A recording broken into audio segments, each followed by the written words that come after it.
Bureau of Fire Protection. Ako ang BFP.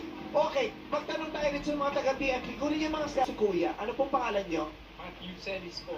Matthew Celis. Okay, laki ng dibdib niyo. Ano bang pills? Mag-iinit tayo dahil mainit ang panahon. Totoo yan. Oo, mas madalas init. Diyan nagsisimula ang apoy. Totoo. Diba? Yung init, nagsisimula ang apoy. Ang init, diyan nagsisimula ang mga bata. Kasi ayaw sa Angeles. Tatanong ako sa inyo, sir. Pagmilienta niyo lang mamaya. Ano ba kayo sa ating quiz B? Handa na po. Handa na, okay. Ano po itong pambansang institusyon ng Pilipinas na nakatutok para magbigay alam sa mga kilos ng bulkan at mga tsunami? Ay, sasagot ka. E-books. Ano po? E-books. FEVOX. Okay.